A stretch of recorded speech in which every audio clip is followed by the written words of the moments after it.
Welcome and namaste, everyone. Thanks for being here again this week. This is episode 5, chapter 6 of The Invitation. We'll continue along in this chapter. It's a fairly long one, but we'll see where we go from there. I hope you've had a good week, that you're well and happy. Let's start with the thought that both of those are true. Chapter 6, to be or not to be. Isn't that the real question? Waldo escorts Penelope on his arm to the next dining room, Christo alongside, all wearing smiles of content. Others seem to be stirring around the various dining rooms, with casual chatter and occasional laughter eloquently decorating each table.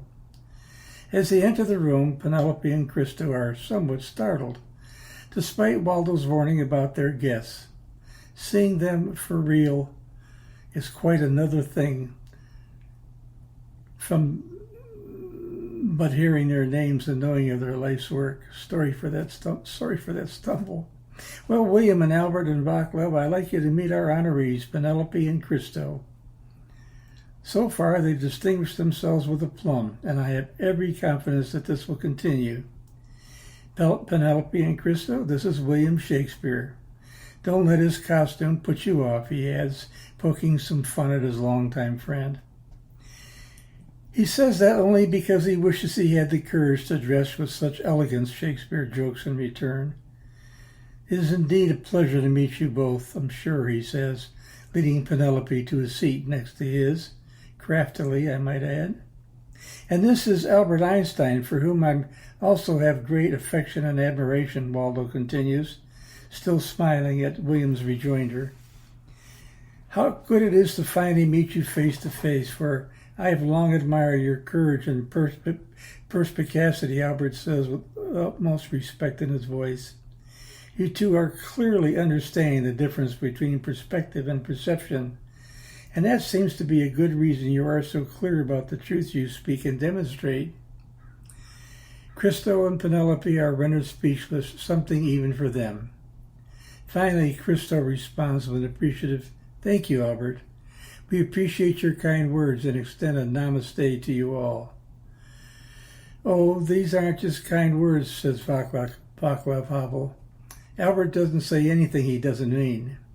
Welcome, Christo and Penelope. I, too, am more than pleased to welcome you. Now, Albert, just what is the significance of your comment about the distinction between perspective and perception?" Well, I think this is where I'll leave you two to your own devices, except to say that these two have mastered the meaning of the greeting namaste and hug like they really mean to seal a relationship with trust, Waldo says, parting as she usually does, like smoke vanishing into thin air. Vaclav, William, and Albert exchange glances, smiling at the truth of Waldo's declaration. "I suppose we'll just have to wait to test the truth of those hugs until later," William suggests with a cunning smile. Well, as we all know, perspective is the mental view of the relative importance of things. It can be thought of as a moral view of relativity, Albert begins, as a way of getting the conversation to a deeper level. Well, perception is the intuitive recognition of a truth, and as such, is an aesthetic quality of life as we see it. And so, William asks, what's so important about this distinction as regards these two? "Oh, William, if you hadn't been so busy teaching others how to create in the manner in which you have blessed the universe, you would have seen that this has everything to do with them. I'm so sorry you've missed it. In their work, they are making critical distinctions about the perspectives people have about life, as well as discerning truth as it comes from within, rather than taking other people's word for this or that. It seems to me that this is what distinguishes wisdom from pure intellect."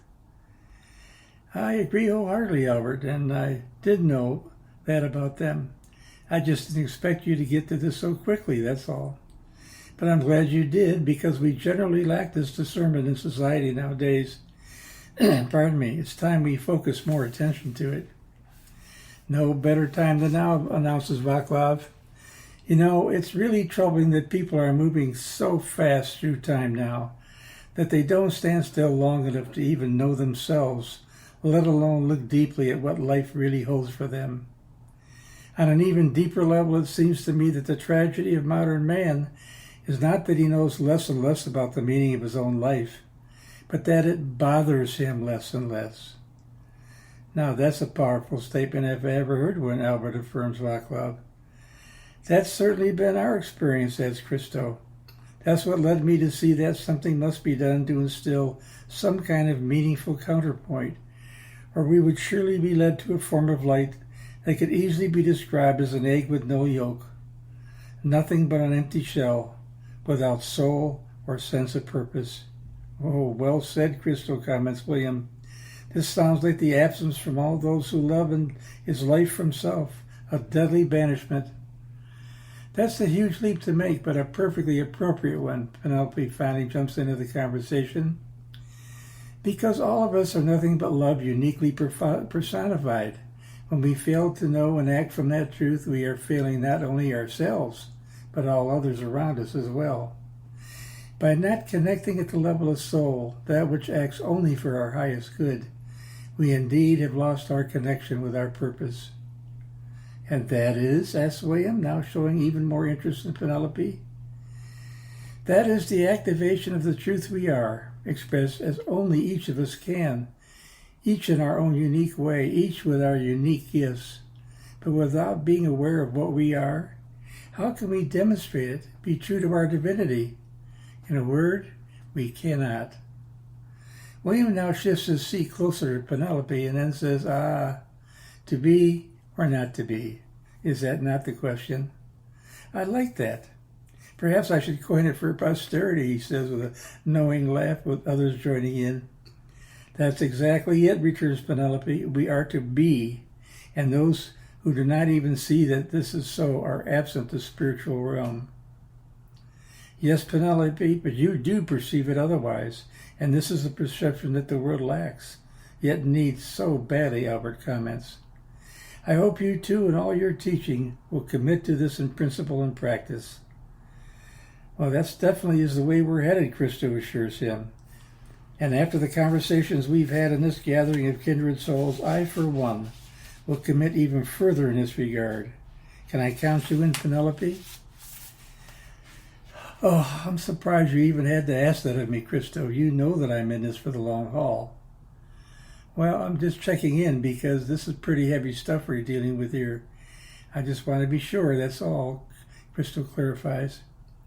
Well, from where I sit, I've been carrying my weight plenty well like you, Christo. I'm refueling for the next round and beyond as a result of all this. You see, my dear friend, we're still on the same page. Life has shown me, Vaclav interrupts the awkward moment, that the deeper experience of an absence of meaning, in other words, absurdity, the more energetic meaning is sought. I think it's our duty, those of us who have committed to service of some kind in leadership capacity, to commit to something greater than ourselves and speak from a common voice that can safely be called truth. Waldo was speaking about that earlier. One must come from the seat of his own divinity so as to enlighten others and embolden them to follow such an example. I couldn't agree with you more, Vaclav, responds Penelope with great interest.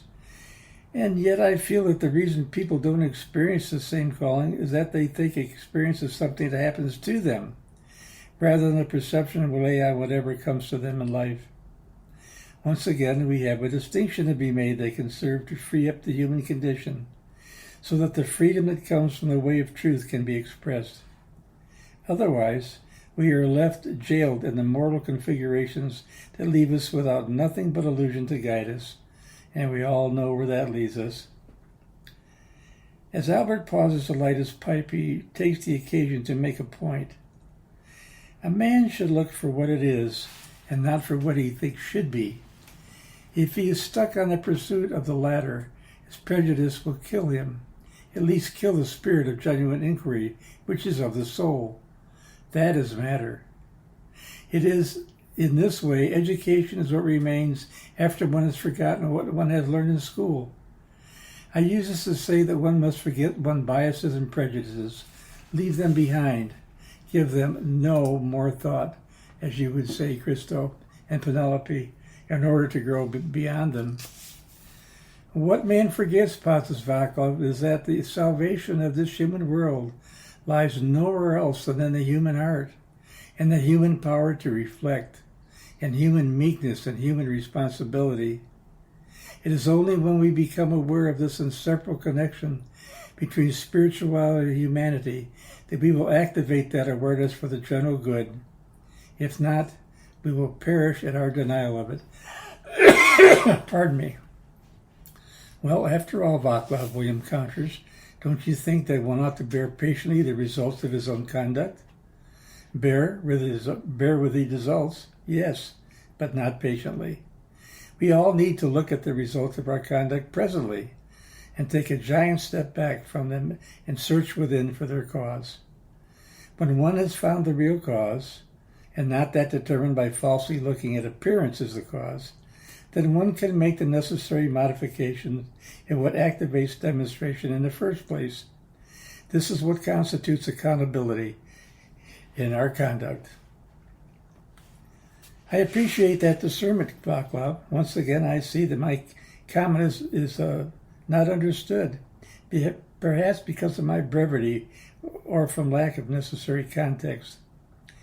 What you have described is exactly what is contained in the word patiently used in my comment. Patiently in this context means that we must look carefully into the midst of our actions without fear of reprisal of any kind, in order to find the truth of the matter, and then step out only in what rings true to us as our foundation for action. I suspected that, William. I just wanted to make sure that I understood what you said, so I tested the waters to see if what I thought I heard was what you meant. Yes, you are correct, dear friend. And Vaclav adds, I appreciate you taking time to work this through with and for me. It makes me more aware of the necessity to be discerning about what I perceive to be the truth. Penelope and Christo look at one another as if to say, bravo for truth spoken and for the collaborative means of exposing truth to light. I don't have any doubts, adds Albert, that all such action would cease if those powerful elemental forces were to cease sitting in us, stirring us. It is this force some would call consciousness or soul that stirs, that keeps us on the path of highest good. Once again, all we need do is find the serenity in which truth pervades. All these primary impulses, not easily described in words, are the springs of man's actions. For me, though, I live in that solitude which is painful in youth, but delicious in the years of maturity. Of course, what I'm speaking to here is spiritual maturity, what the Apostle Paul spoke about when he referred to being no more like a child. Of course, he meant it to be seen as a spiritual immaturity, not just young and relatively ignorant about life. I put this meaning into these words. He who can no longer pause to wonder and stand wrapped in awe is as good as dead. His eyes are closed. What do you think about this way of putting it, Penelope? I couldn't agree more, Albert. She begins, if there's one key to finding truth, it is not that it is found in intellect alone, but rather by wondering what life is saying to us as it appears. If we take this wonder to the seat of truth, we are sure to be standing in awe of truth's answer in no time at all. Now that's the truth, is it not? In no time at all? And of course, so is it truth that once wonder finds its way to truth, what is revealed certainly is awesome, even in its simplicity, and sometimes even in its hilarity. I have found even what seems so absurdly funny or strange as a response to wonder posited is often the very best answer for me. All I have to do is refrain from judgment and take that very first step of surrender or obedience to the charge. And then, wow, it's simply awesome. After all, Penelope, false face must hide what the false heart doth know. William says in response to her treatise on All in Wonder. Yes, I see that, she rebounds nicely, because our false face of pride must hide what we think of as false heart's truth, lest we be seen as fakers and peddlers of illusion. And I'd put this face on it, pun intended, William adds, and this is that God has given you one face, and you make yourself another. Oh, let me say that again. God has given you one face, and you make yourself another. Ha! That's funny, because that's exactly what we do, although not always consciously, I might add. Nevertheless, you remind me of the faces one puts forth in the company of others. I have a brace of African masks hanging in my front entry with a sign underneath that warns all comers, please remove all masks before entering. Only truth is expressed here. I know this is a rather bold and provocative stance to take, and it has already infuriated a friend who denies her shielding mask. But as I see it, spending time with illusory commentary is a waste of energy. I'd much rather invest my energy in percolating to the seat of truth. Besides, she adds for clarity, my friend is only angry because she is in denial about her guarded nature. William, Albert, and Vaclav catch one another's eye as if to say, boy, she has it down to the bare necessity, doesn't she? I know, says Christo, now reading their thoughts, you think that she has narrowed her priorities down to the minimum, to the bare essentials of spiritual endeavor. Well, I'm here to vouch for her in this regard. It takes one to know one, Penelope says in return, and I'm proud to associate with Christo. Actually, with each of you, she hastens to add, smiling adoringly to one and all. This is what I'd call looking behind the mask to the truth of it all, says Vaclav. You know, a while back I was thinking about the various meanings we take for granted and the misconceptions we have because we so foolishly trust what we take as literal meaning.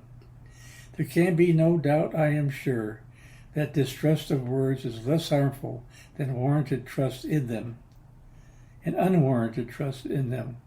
Besides, to distrust words and indict them for the horrors they might slumber unobtrusively within them, isn't this, after all, the true vocation of the intellectual? Pardon me. Now I see why you took the tack you did with me, William says in response. Not having proper context certainly can call for appropriate investigation and real meaning intended. Well, as I perceive it, says Albert, you seem to be saying that any intelligent fool can make things bigger and more complex. It takes a touch of genius and a lot of courage to move in the opposite direction. Isn't that what we've been really saying all along? It's certainly what I've been saying all along, Waldo contributes. This time no one even looks slightly surprised by Waldo's sudden comment. You can stumble through life positing one definition of complexity after another, yet add not one iota of truth to life. Yet when we boil life down to that which governs it, all the rest falls by the wayside in comparison. Once we learn that we are divine and activate life from our divinity, and that alone, then life is simplified beyond comparison. I just thought that this was worth mentioning. Now I'll take leave again, Waldo concludes, exercising his usual degree of forbearance. This sure is the way we look at it, Penelope is quick to offer. And as I'm sure you're aware, Christo took one of our groups for the symbolic meditation of the Gospel of John. Oh, and a stroke of genius it was if I ever saw one, interrupts Albert. A decided stroke of genius. Oh, sorry for the interruption, Penelope. That's perfectly okay, Albert, and we appreciate your affirmation in this regard. Well, if you've all profited from this, all I'll say to make my point is that after all was said and done, after exposing all 29 chapters of John, including the prologue and the epilogue, we came to one simple conclusion, that the entire Gospel of John spoke only about the truth of first cause and inseparability from its effect, the story about creation.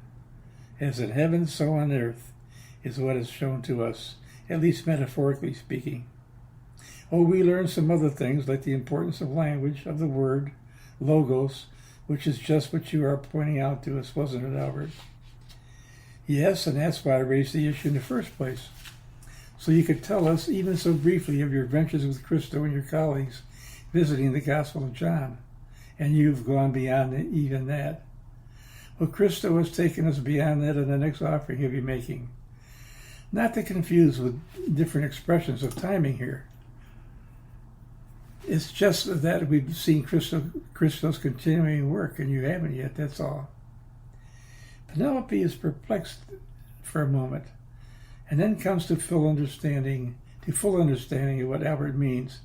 Oh, you mean that you rascals have been helping Christo put forth yet more meaning into this realm of being? I get it now. Christo flashes a sudden grin and thrusts both hands up in the air, with palms up and shrugged shoulders, signifying that this could well be the truth. By his demeanor, Penelope knows by now that this is the truth. Ha! You've been channeling again, haven't you, Christo? I suppose that's better than surfing, just skimming the surface and going along for a ride, she asked playfully. Yes, indeed, Penelope, you know me well, dear one. I'm more like a deep-sea diver than a surfer. Don't you just love it? I sure love what comes of it, she responds to Christo appreciatively, and now I'm getting to see what it's like firsthand. Thank God for that. It's good to see you thinking yourself, finally, Christo throws truth back to her. Uh-oh, caught me this time, Penelope says shyly. Now you see why these two make such good partners in crime, don't you, fellas? William notices. Oh, no, not partners in crime, Penelope explains with faint difference. Well, it could be a crime if you weren't partners. That's the only thing I know for sure, answers William in jest. Your comment about Jesus makes me think of the times I've thought that it would be a crime not to do all we can to change the images of our era, asserts Vaclav passionately. If we are to change our worldview, images have to change. The artist now has an important job to do. He's not a little figure entertaining rich people. He's really needed. I couldn't agree more, William jumps in right away. Of course, my life was given to exactly that, except I'm afraid that my methods sailed by the intended meaning for most to gain from it, and I don't see where we've come very far since my time. I'm here to tell you that you're right in that regard, William, Vaclav emphasizes his point. And therefore is winged Cupid painted blind, exclaims William, and this time I think I'm saying it crystal clear. Well, maybe, he laughs. It is to me, and I suspect to the rest of us, but you know what, William? If people can't work even a little bit to find deeper meaning, then they deserve what they get, which is a lot worse, Vaclav continues. And it's absurd, to say the least. Modern man must ascend the spiral of his own absurdity to the lowest point. Only then can he look beyond it. It is obviously impossible to get around it, jump over it, or simply avoid it. And we all have our parts to play in opening up the eyes of our spiritual compatriots in this regard. All of us.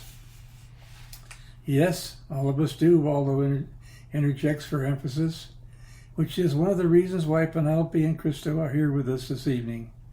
Now that they are more fully understand the ultimate intimacy that persists with spiritual entities, they can let others know of this absolute connection of which all can take advantage for the higher good.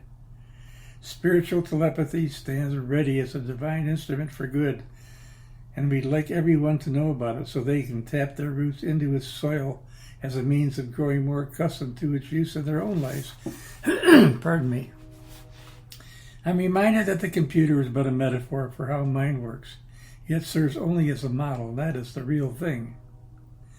Yet it merits consideration as an analogy. The answer to my question lies in the question itself.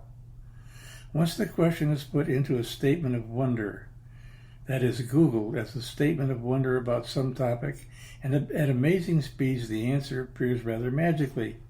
Awesome. Simply awesome. Many speak about the force of the internet in this way, but as spiritual beings we are awed only by the power that lies within our divinity. The kingdom feeds us all we need to happily accommodate our wonderment. So spiritually speaking, whenever you think the internet to be awesome, Just remember that you have your own private provider, your own inner Google, the truth that awaits you within all you are. This dualistic way of seeing life most utilized is one thing that contributes to our idea of war, I suspect. Now that I've stirred the pot with that one, I'll leave you once again to your own ways with life. Nice guy, Waldo, shouts William to no one at all, yet knowing that Waldo was laughing at his reaction to dropping the shoe and running away from it. Well, we might as well face it then, or we'll have to pay the price later, Albert exclaims. So does anyone have anything to say about war? How about you, Vaclav? You've been close to war in your time, for sure. Yes, I could spend the rest of our time together speaking about war, but won't bore you with it all. In my day, not unlike what's happening in the United States right now, it is of primary importance to sort out our real values, the proper perceptions that must guide us as a race of human beings. More personally, people who live in a post-totalitarian system like mine know only too well that the question of whether one or several political parties are in power and how these parties define and label themselves is of far less importance than the question of whether or not it is possible to live like a human being. Think about that for a minute. Let alone as a spiritual one, adds Christo. Or perhaps the real question in this regard is to look at how we can shape change from our foundation of spirituality, rather from physicality, from intellect, out of the power of love, rather than through the force of political will and favor. You are absolutely correct, Vaclav, in that we in the United States suffer from acute myopia. We fail to see the bigger picture, for the blinders of selfishness and pride and vanity veil the truth of our common good from us. Well, inserts Vaclav, that's a clear form of political hubris, isn't it? As soon as man began considering himself the source of highest meaning in the world and the measure of everything, the world began to lose its human dimension, and man began to lose control of it. Albert joins in with a wide grin on his face. Well, there is a simple diagnosis we can make here. Any man who can drive safely while kissing a pretty girl is simply not giving the kiss the attention it deserves. The others join with laughter at his crafty analogy. What I mean, of course, is that we travel through this plane, especially so now on this planet, we pay too much attention to the material ride we're on, rather than our inner engagement with the bride of truth. Perhaps the stretch from the kiss to engagement or even marriage is too long, but you get the point, which of course is that we are missing the point by our lack of focus on the real point. And so, my dear friends, I say this to that. He who joyfully marches in rank and file has already earned my contempt. He has been given a large brain by mistake, since for him the spinal cord would suffice. I admire both you, your story and your conclusion, Albert, exclaims William. As for me, give me my robe, put on my crown. I have immortal longings in me. So too do all of us, yet some know this not. Go to your bosom, I say, knock there, and ask your heart what it doth know. To fail in this regard is like he that wears the faith but the fashion of his hat. Indeed, ignorance is the curse of God. Knowledge is the wing wherewith we fly to heaven. And the truth or spiritual knowing is that which forms the angel's wings, so that we can then transcend ignorance into enlightenment. It is enlightenment then that carries us beyond war into peace. Now I'm getting riled up, confesses Albert. What I see is governments putting on false expectations and propositions just so they can retain what they think is power. And the expectation is the root of our heartache, William points out. You can say that again, says William. Expectation is the root of our heartache, William says again, responding to Albert's irony with clear. Oh boy, you sure are a winner, William, Albert says, enjoying his friend's humor. But heroism on command and senseless violence and all the loathsome nonsense that goes by the name of patriotism, how passionately I hate them. Such injustice to truth do they render. It's difficult to find a simple antidote for such warped thinking and behavior, Vaclav declares. I only wish that we could find a way to touch the soul that has only our highest good in mind. And yet I know that a human action becomes genuinely important when it springs from the soil of a clear-sighted awareness of the temporality and ephemerality of the everyday human. It is only this awareness that can breathe any greatness into action. And is that so hard to get across? It is when we speak of our humanness that way, it seems to me, Penelope says, after considerable thought and having listened for the truth of it for her. Society is so tied up with what it considers humanness and the ego that drives this imagery that it fails to see the very large picture of which you speak. On the other hand, we might well step back from this myopic view of life and see that there is far more to life than this, and yet far less at the same time. Then we may see that we are able at last to envision the spirit that defines us all. In this realization we come to oneness, the meaning of which is to eradicate all difference and separation. At the same time, we be respecting and enjoying what appears to be different as but the unique expression of our common essence. Thus, realization is the seed of our only real peace available to us. Peace of mind. At last. When we finally see that we are one in being and not separate entities vying for space out of an endless competition with and annihilation of one another, then and only then will respect for the dignity of life finally return as our highest priority. If we fail, we are doomed to a massive self-crucifixion that returning to a common grave will exemplify.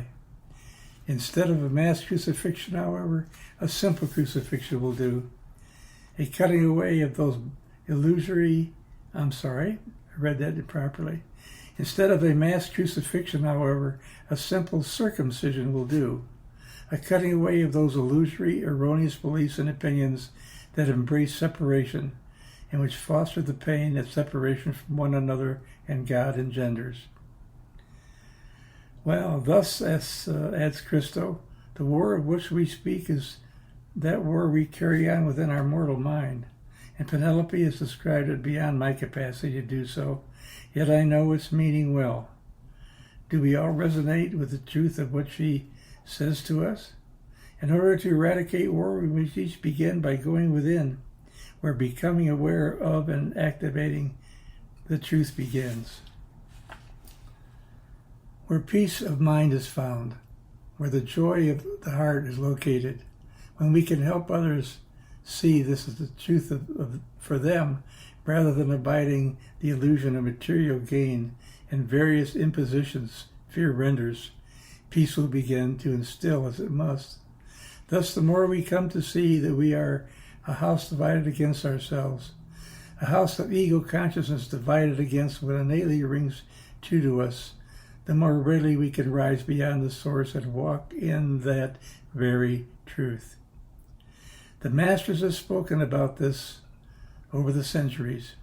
When will we bow to the masters instead of to the cowards that lead us only to the traps that set us on edge? Indeed, the masters lead us back to the road to Mecca, our spiritual heaven. Now is the hour, Penelope, and I say yes, the time is now, and the place is here. We are all in this together. Another difficulty I see with the warring attitude, suggests Penelope adroitly, is that we misplace our understanding of what it means to be loyal to our government. Oh, says William to himself, here comes trouble. I can see it coming. Penelope reaches herself from William's thought. She hears in silence and then continues. I know this may seem like a troublesome statement to some, but permit me to explain it. It would not be uncommon, for example, for us to say that we ought to be loyal to the government that's here to serve us all. That's not the difficulty. The difficulty arises when we come to define what government is and that we are to give our loyalty. Most think it's the country in which we live and vote, and for which we help convey its sense of spirit. Well, to a point, I suppose that's correct. It's just that we place loyalty to what governs us, our government of state, what it is that stands outside of us and which serves as our external authority, instead of placing our loyalty in what we know rings true to us. From a spiritual standpoint, inner authority is the only real authority. When we can make that subtle but most important shift in loyalty in what we place our conviction and all our energy, then we have the spiritual meaning of government, the activation of the loving way that demonstrates true life. When we place our loyalty on the inner authority, we come to automatically express and validate love as our testimony to loyalty. And it is this kind of loyalty that comes to permeate all we manifest. When this becomes the foundation of our demonstration, in one fell swoop we shift the energy we've exercised in external government. We shift from control and competition to the empowerment of truth expressed through the example of mutually beneficial collaboration. What a huge difference this makes in establishing and maintaining a peace-filled attitude toward all life brings us. When we find ourselves in such a state of peace, all expressions of war simply vanish into thin air. And we approach one another with only the highest good for all concerned as our agenda. This single-minded approach eradicates all remnants of war from our midst, and peace does finally reign over and reign on one and all alike. Oneness thus comes to the celebration out of our loyalty to it and it alone. This way, the pain of separation we witness being controlled by external authority is obviated, and the beauty of peace is everywhere found. Penelope pauses momentarily to see if there's anything she wants to add.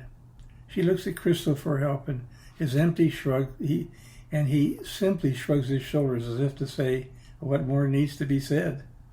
In response to being affirmed, she then adds, from both within and without, I think that's about all I have to say on this topic. Bravo, bravo, exclaims Vaclav. Bravo to both you and Christo for what is the most eloquent and elegant testament to inward truth. You do yourselves and the faith of God proud, indeed. I realize now that two of my favorite conveyances fell a bit short of the truth. When I said that the exercise of power is determined by thousands of interactions between the world of the powerful and that of the powerless, all the more so became these words, never divided by a sharp line. Everyone has a small part of himself in both. I simply misspoke. What I now see is that each and all have all of what they are in each. Vaclav, please, Penelope, don't be so hard on yourself. You saw the truth of all as oneness all the time. You just said it the way those to whom you spoke needed to hear it at the moment. However, now that you have this awareness, henceforth you are duty-bound to express it thus. And the same is so for your wonderful words about freedom and peace. You are so kind, Penelope. Which words? Oh, I suppose you mean where I have said, without free, self-respecting, and autonomous citizens, there can be no free and independent nations. Without internal peace, that is, peace among citizens and the state, there can be no guarantee of external peace. Well, you're absolutely correct. Now that I think about what we've discussed, I changed the last sentence to say that without internal peace, that is, until we can live from this, each can live from his inner authority, whether we call it God or simply truth, there cannot be peace among the people in the state. There can thus be no guarantee of external peace at any level of being. There, now that feels better. Thank you for this peace of mind, Penelope. War is finally at real peace in my heart. One need thank only himself for the truth he speaks, for it is already there, simply awaiting one's awareness and activation, comments Christo. Well, I'm glad you see that. We're all getting along fine. Waldo breaks in. I hate to break up our discussion on peace, but I sense you've gone about as far as you can, or need to, just now. This has been an extraordinarily enlightening conversation, Christo and Penelope, asserts Albert. You're a man of grand understatement, Albert Vaclav says to his friend. From my point of view, this crowd is poetic by its nature, adds William, and I just love it, and all of you. You know, mostly I've just watched the marvelous exchange as if I were watching one of my brilliant plays, he says, with tongue-in-cheek. But then you know that I perceive that all of the world is a stage, and all men and women are merely players.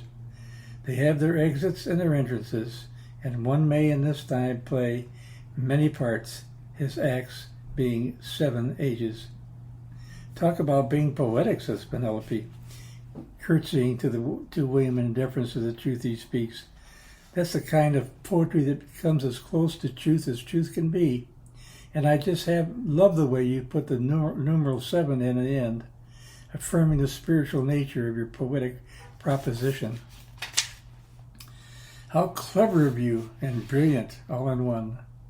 He's too much a genius in his own time, and strange, Waldo says jokingly, but we still put up with him and love him. Thanks for that last wit of wisdom, William. I think that puts a proper finish to the segment of the meal. Thank you for all you've brought to our lives, Penelope says over her shoulder as she departs on Waldo's arm once again.